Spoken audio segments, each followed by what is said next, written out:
அப்ப வறட்சியிலிருந்தும் தென்னை மரம் 300 காய்க்கணும்னு சொன்னா இந்த களைகளை உரமா போடுங்க. மேல் மண்ணை வறண்டி தூர் கணைங்க.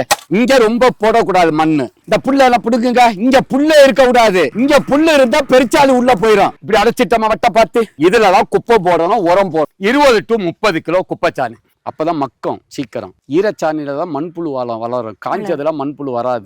அங்குசமே போட்டுருங்க. இதுல எல்லா சத்துக்களும் இருக்கும். பொட்டாசு, சிங்கு, பரஸ், கால்சியம், மெக்னீசியம். 1 கிலோ அங்குசம். எண்ணெய் எடுக்காத வேப்பம் புண்ணாக்கு 1/4 கிலோ. 2 கிலோ கற்பக ஆர்கானிக் கலப்போறோம். 10 கிராம் பூம்பும் பூஸ்டர். எண்ணெய் எடுக்காத வேப்பம் புண்ணாக்கு 1/4 கிலோ. கற்பக ஆர்கானிக் கலப்போறோம். அதை உணவே மருந்து, மருந்தே உணவு. அதுலதான் ஊட்டச்சத்து, சத்துக்கள். அந்த யூரியா, பொட்டாஸ், சூப்பர்னா ஆர்கானிக் வடிவம் எல்லாமே அதுல இருக்கும். 2 கிலோ.